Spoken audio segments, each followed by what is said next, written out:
Oke, kawan-kawan, hari ini saya ingin mengajak kita semua untuk belajar mengenai logical fallacy atau kesesatan di dalam berlogika.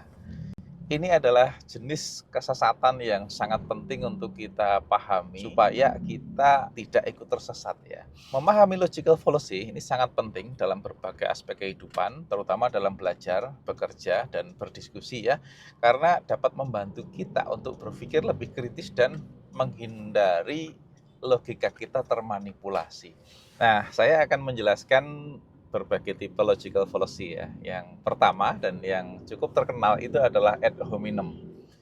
Ad hominem ini adalah jenis kesesatan yang menyerang karakter atau pribadi seseorang daripada menyerang idenya itu sendiri.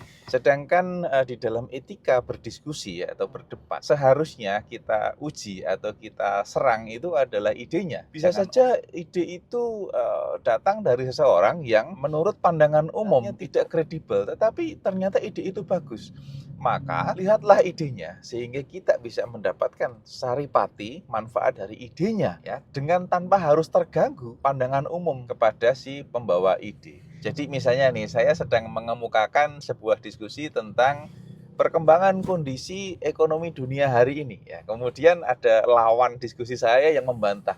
Saya tidak akan percaya apa yang kamu katakan karena kamu bukan ahli ekonomi. Nah, ini kan bukan ide saya yang diserang atau diuji, tetapi justru sayanya ya sebagai pembawa ide itu yang kemudian diserang. Ah, kamu kan bukan ahli ekonomi, kenapa ngomong begitu? Nah, kesesatan semacam ini banyak kita jumpai ya, bahkan dalam komentar-komentar di ruang publik sekalipun. Ini kan sebuah labeling yang pada akhirnya justru mematikan potensi kita sendiri untuk bisa mendapatkan diskusi-diskusi yang lebih bermanfaat karena kita sudah terlebih dahulu menembak si pembawa pesannya. Sebaliknya juga ya, kadang-kadang ada sebuah ide yang sebenarnya salah, tapi karena yang menyampaikan ide itu adalah orang yang memiliki posisi yang kuat atau orang yang sangat dihormati, maka ide itu cenderung dibenarkan. Ini masuk ke dalam kesesatan berlogika yang kedua yang disebut sebagai appeal to authority atau daya tarik otoritas ya. Misalnya ada sebuah iklan produk kesehatan nih tanpa menyebut merek ya, yang bilang begini, minumlah pasti berkhasiat. Semua dokter terbaik di dunia sudah menggunakannya. Nah, ini kan dia berlindung pada suatu otoritas yang lebih besar. Dalam hal ini adalah para dokter terbaik di dunia untuk membuktikan bahwa pendapat dia benar. Nah, ini sebenarnya sebuah kesesatan di dalam berlogika. Kesalahan berlogika kedua itu disebut straw man atau manusia sedotan. Straw itu arti harafiahnya adalah batang jerami atau juga sekarang dipakai untuk menyebut sedotan. Kita bisa membayangkan ketika seseorang itu suka mengintip menggunakan sedotan, dia tidak akan bisa mendapatkan gambaran utuh dari sebuah masalah ya.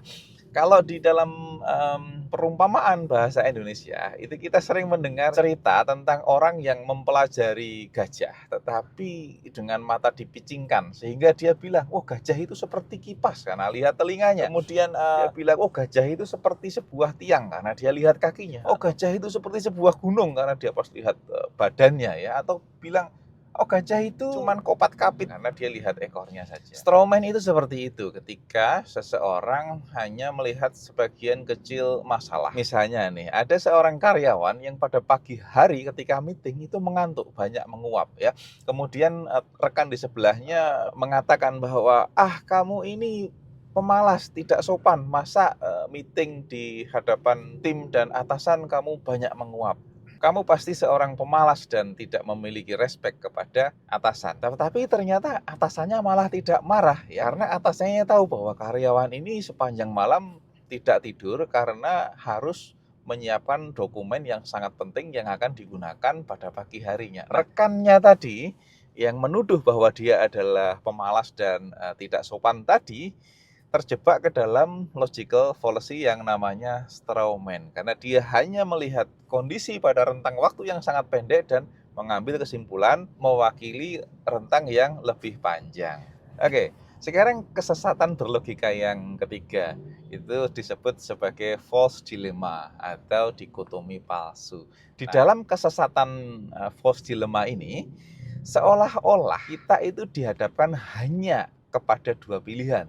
Jika tidak A, maka pasti B. Misalnya begini, kita mengajak teman kita makan siang. Nah, yuk kita makan siang bareng ya. Kemudian teman kita itu menolak. Aduh, mohon maaf saya tidak bisa. Nah, kemudian kita mengambil kesimpulan bahwa kamu pasti tidak suka makan siang dengan saya. Itu adalah kesesatan false dilemma. Ya. Jika kamu tidak mau makan siang bersama saya, maka kamu pasti tidak suka dengan saya. Padahal sebenarnya jika kita mau berdiskusi lebih dalam dengan pikiran terbuka, kondisinya mungkin tidak demikian. Barangkali rekan kita itu tidak mau makan siang dengan kita karena sudah ada janji dengan orang lain atau dengan atasan, atau barangkali rekan kita ini memiliki pekerjaan yang masih harus dikerjakan pada saat itu sehingga tidak bisa makan siang bersama kita. Sekarang kesalahan berlogika yang kelima adalah slippery slope atau kemiringan yang licin. Slippery slope adalah satu jenis kesalahan logika yang terjadi ketika seseorang berargumen bahwa suatu tindakan kecil atau keputusan awal akan secara otomatis menyebabkan serangkaian peristiwa negatif yang semakin parah tanpa memberikan bukti yang cukup untuk mendukung hubungan sebab akibat tersebut. Biasanya argumen ini menggunakan logika. Jika A terjadi, maka pasti B, C, dan D terjadi. Seolah-olah satu langkah kecil pasti mengarah ke hasil yang ekstrim, meskipun tidak ada alasan yang kuat untuk percaya bahwa hal-hal tersebut benar akan terjadi. Ciri slippery slope biasanya ada rangkaian konsekuensi, dimulai dari suatu tindakan yang kecil yang dianggap memicu reaksi berantai. Kemudian yang kedua adalah kurangnya bukti yang kuat. Tidak ada penjelasan logis atau bukti konkret tentang bagaimana setiap langkah benar-benar akan saling terkait. Biasanya juga bersifat dramatis. Pada akhir dari argumen seringkali menunjukkan dampak yang ekstrim atau menakutkan. Contoh slippery slope yang bisa terjadi dalam kehidupan sehari-hari. Kalau kamu bolos sekolah satu kali saja, nanti akan jadi kebiasaan. Lama-lama kamu bisa drop out. Jadi menganggap bahwa satu kali bolos itu akan otomatis mengarah kepada kegagalan total tanpa mempertimbangkan faktor-faktor lain. Contoh kedua ini dalam keluarga ya. Kalau kamu izinkan anakmu main game 1 jam saja sehari, lama-lama dia akan kecanduan, tidak mau belajar dan akhirnya tidak punya masa depan. Nah ini kan kita menghubungkan bermain game sesekali dengan dampak ekstrim hilangnya masa depan tanpa ada buktinya yang kuat. Contoh berikutnya nih dalam keuangan pribadi kita ya. Kalau kamu mulai beli kopi mahal setiap hari, lama-lama kamu boros, tidak bisa nabung, dan akhirnya kamu akan melarat. Nah ini kan menganggap kebiasaan kecil akan langsung menyebabkan masalah finansial besar ya, langsung bikin melarat gitu tanpa mempertimbangkan pengelolaan keuangan secara keseluruhan. Nah itu tadi sudah saya bahas 5 jenis logical fallacy atau kesesatan di dalam berlogika. Masih ada banyak sekali jenis kesesatan di dalam berlogika lain. Saya mendata tidak kurang dari 50 jenis logical fallacy. Tetapi untuk episode ini saya batasi dulu pembahasan di 5 jenis logical fallacy. Dan jika kawan-kawan berminat untuk mempelajari lebih dalam, bisa melakukan riset sendiri dari referensi-referensi yang terpercaya, atau kawan-kawan bisa menunggu episode berikutnya. Salam semangat belajar.